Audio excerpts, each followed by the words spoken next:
serious airport mistakes passengers keep making before flights this year. Stop making these serious airport mistakes. Seriously, if you're doing any of these before your flight, you're already setting yourself up for stress, delays, and maybe even disaster.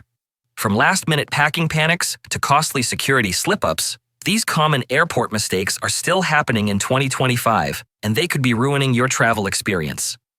So, let's break down the worst mistakes you need to stop making before you even get to the airport. Number 1. Skipping online check-in. Big mistake. Okay, let's talk about online check-in. Skipping it might seem like no big deal, right? You think, I'll just do it at the airport, no problem. But trust me, that's exactly how you get bumped from your flight. Airlines overbook all the time, and if you haven't checked in 24 hours before, guess who's going to be the first one to lose their seat? Yep, that's right, you. It's not just about getting your seat. Checking in early gets you better seats and early boarding. You might even be able to snag a seat near the window. You know, the one you wanted but was taken when you tried checking in online. So, do yourself a favor and check in before you even get to the airport. It takes literally 2 minutes. And don't forget, if you're flying with your phone, it might decide to hate you the second you need it the most. We've all had that moment when your phone decides to shut down right when you need to board. That's why you need a backup boarding pass. Trust me, it's better than getting stuck in the "I can't board because my phone is broken" chaos. If you do check in online and print that pass at the airport, you might get a sneak peek at available seats, like, hey, look at that aisle seat that magically opened up just because you printed it out. Upgrade?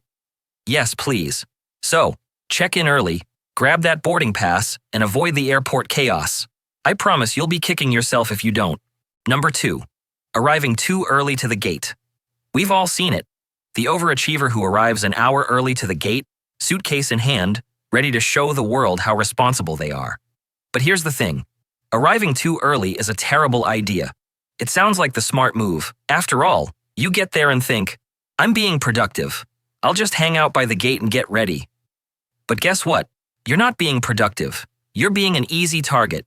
And what are you being targeted for? Your bag. Here's the deal. Gate agents are like hawks. They've got to gate check a few bags, and if you're sitting right there, it's way easier for them to flag you and say, oh hey, we're going to need to gate check that bag. Why? Because you've been chilling at the gate for hours, making it way easier for them to grab your bag and toss it in the cargo hold. And there you are, sitting quietly with a giant "Check Me" sign on your carry-on. Get to the gate on time, but don't show up with your bag already in hand at least an hour early. Check your gate number and flight info, then go sit somewhere away from the chaos. That way, you can avoid becoming an easy target for someone trying to deal with all the luggage overflow.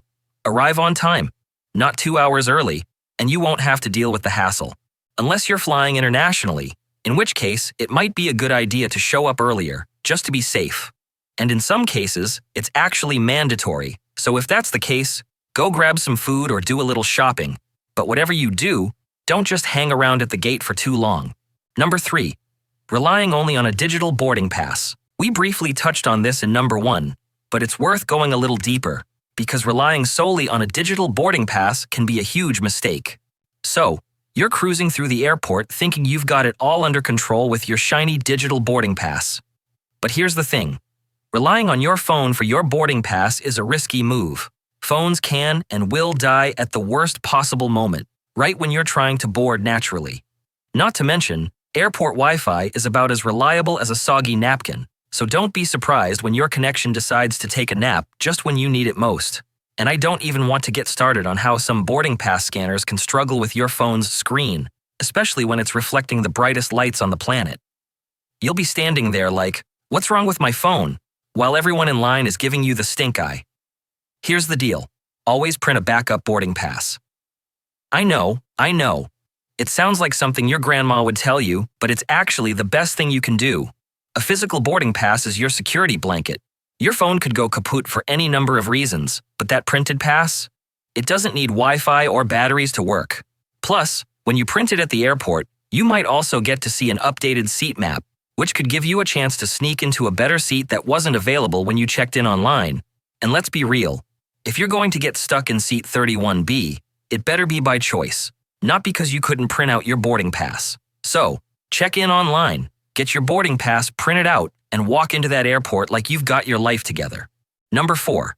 Ignoring updated flight information. If you've ever been stuck at the airport, watching the same flight info board for 20 minutes as the screen taunts you with the same departure time, you know the feeling. Frustration, confusion, and a little bit of panic. So, here's the deal. Flight information changes all the time. Gates get shuffled, departure times get delayed, and sometimes your gate gets moved to the opposite end of the airport just as you're sitting down for your 9th coffee of the day. Don't rely on that old screenshot of your flight details you took 15 minutes ago and think you're golden. That's a rookie mistake. You've got to stay on top of your flight's status in real time. Check the flight boards, and don't just glance at them while scrolling through Instagram. Actually look at them. Flight boards will update you on the most current info, like which gate your flight is at, and if there's any last-minute delays or changes you need to know about. And if you're really feeling fancy, you can text yourself your flight number. It's a little trick I picked up. When you text your flight number to yourself, it'll turn into a clickable link that gives you live updates about your flight status. It's like having your own personal flight tracker, but without the stress of trying to find a spot with a decent Wi-Fi signal. That's right, folks. No more relying on ancient screenshots or hoping the airport's flight board is as accurate as it should be. And if you're offline and stuck without data, don't panic. You can use the airport's Wi-Fi or even ask an agent for live updates. Just make sure you're always on top of your flight status so you're not the last person standing at the wrong gate asking, "Wait, where did my flight go?" Number 5. Using airport currency exchange kiosks. So, you've made it through security, and you're feeling like you've got this travel thing all figured out. You walk past the airport currency exchange kiosks, and it hits you. Maybe I should grab some local currency before I land, just in case. And then you stop, and you're like, wait a second, that kiosk's right there, and I'm already feeling tired of this trip. You're at the airport, nervous about everything, and thinking a little bit of cash in your pocket will give you peace of mind. Don't fall for it. Those currency exchange counters are not your friend.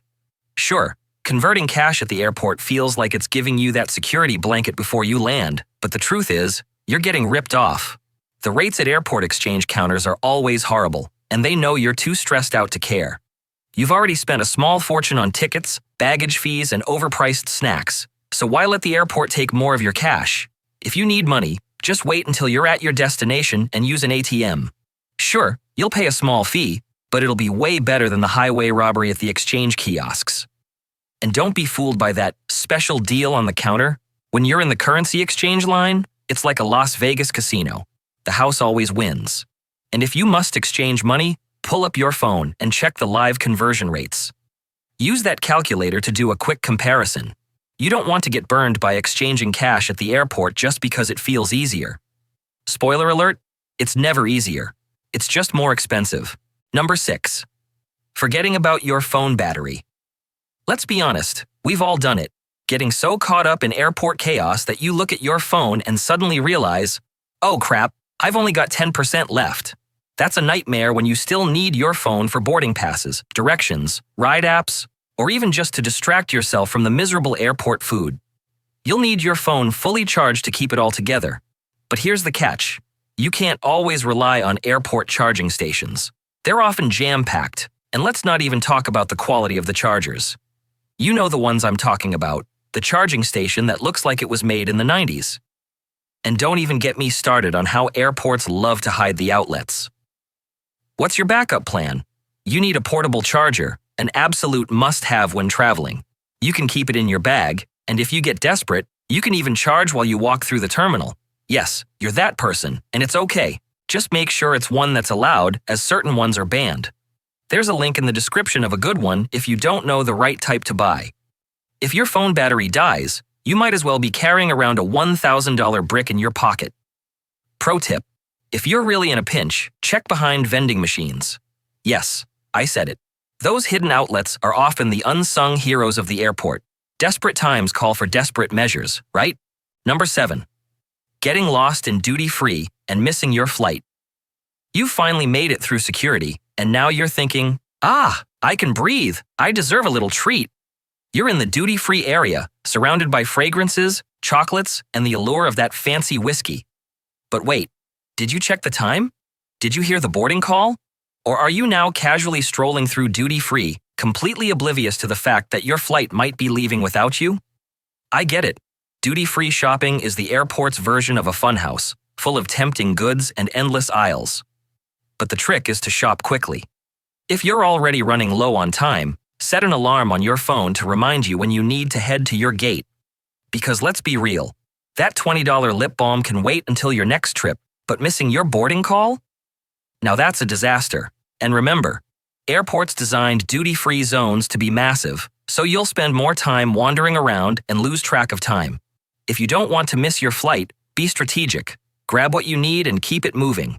Your next flight won't be as forgiving if you're too busy testing every new fragrance they're pushing. If you found these tips helpful, be sure to like and subscribe so you don't miss any of my travel hacks. And hey, feel free to check out the links in the description. There's a ton of stuff that'll make your airport journey even easier. Also, the video on the end screen is a must-watch. It'll teach you how to safely pack medications for travel, super useful to stay updated on what you can and cannot bring. Trust me, it's worth the watch. I'll see you over there.